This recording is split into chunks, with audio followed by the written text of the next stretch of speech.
Never. Yeah. Put too much trust in friends. Yeah. Learn how to use enemies. Is that the law? Yeah, That is the law. Law Yeah, two. sorry. Law 2. Now give me the judgment, brother. This is the judgment. Be wary of friends. They will betray you more quickly, for they are easily aroused to envy. Yes, we are. They also become spoiled and tyrannical. Sounds like the whole fucking But here, a former enemy, and he will be. Wow, I gotta wait for this. She's needy. More loyal than a friend, because he has more to prove. In fact, you have more to fear from friends than from enemies. If you have no enemies, find a way to make them. Thank you. Yeah. She nip you? No, she just licked my ear. Licked his ear. The keys to power. Which is cool. She's starting to lick. She doesn't lick me, though. It's ridiculous. It is natural to want to employ your friends when you find yourself in times of need. The world is a harsh place, and your friends soften the harshness. Besides, you know them. Why depend on a stranger when you have a friend at hand? The problem is that you often do not know your friends as well as you imagine. Friends often agree on things in order to avoid an argument. They cover up their unpleasant qualities so as to not offend each other. Not me! Yeah, you just put them out there front and center. They laugh extra hard at each other's jokes, since honestly rarely strengthen friendships. You may never know how a friend truly feels. Drop it. I gotta wait for the light to change. Friends will say that they love you, that they love your poetry, adore your music, envy your taste in clothes. Maybe they mean it. Often they do not. That actually is probably true. Yeah, man. That's... People are kind of when you decide to hire a friend, you gradually discover the qualities he or she has kept hidden. Strangely enough, it is your act of kindness that unbalances everything. People want to feel they deserve their good for the... Wait, what? People want to feel they deserve their good fortune. Oh, okay, 4-tune. Yeah, same shit you did. Yeah. It's okay, boys. Told you. All right, now I understand. Do it now too. Point noted. Terrible, man. Fortune. The receipt of a favor can become oppressive. It means you have been chosen because you are a friend, not necessarily because you are deserving. There is almost a touch of condensation in the act of hiring friends that secretly afflicts them. I thought it would be a touch of Down syndrome. Yeah. But condensation, so the... Condescensions. Condescension, yeah. This is actually, we're all learning. Dude, there's how to read again. there's a misprint, dude. Like the two letters run over each other. Yeah, that is condescension though. Oh, it's because it's red. So they just, it's one of the red got over there. Fucking A, bro. So every once in a while, every once in a while. really shows up. Every once in a while. Right when you were reading that word, it's like, that's when we're going to show up. Yeah. It's like, I'm going to trip him up. Fucking the Matrix is fucking with me. And we all don't know how to read. Let's be or it's just this light. We barely read anymore.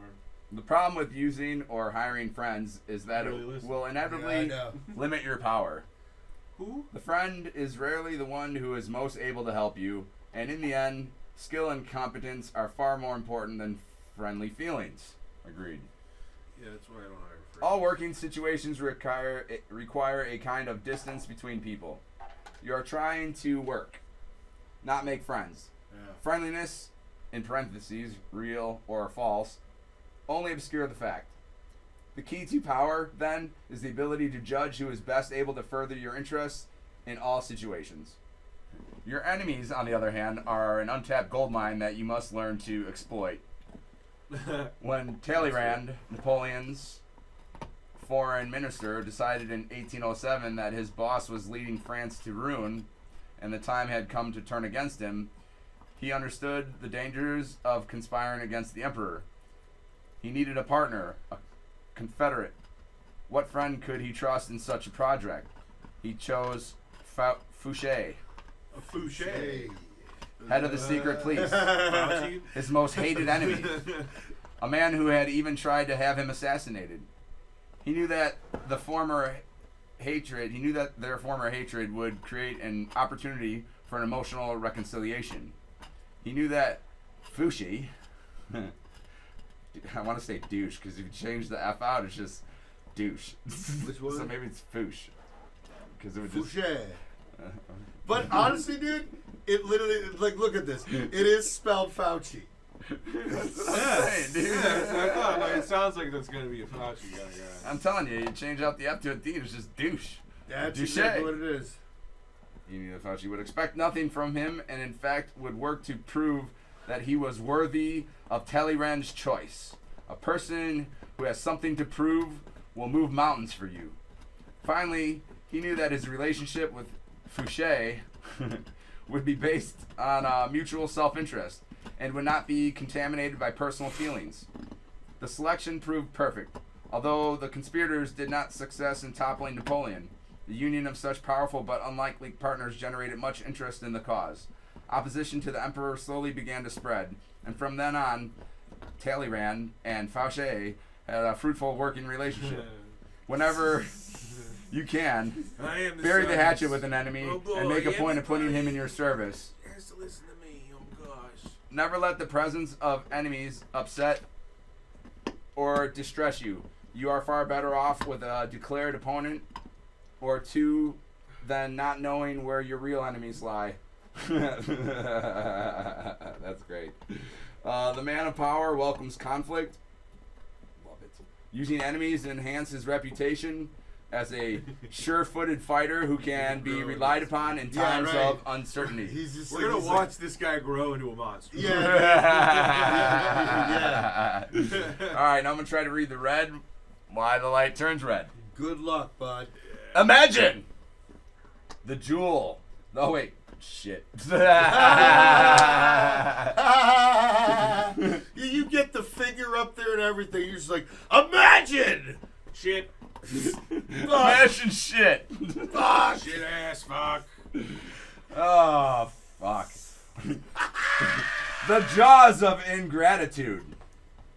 Knowing what would happen if you put a finger in the mouth of a lion, you would stay clear of it. With friends, you will have no such caution.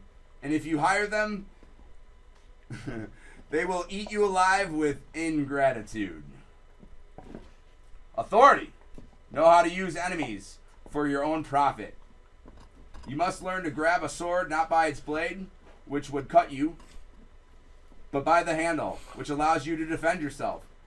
The wise man profits more than his enemies than a fool from his friends. Balthazar Gratian, 1601 to 1658. The same guy. If you enjoy content like this, well, I'll tell you what. You're just going to want to follow us on YouTube, Patreon, and Rumble.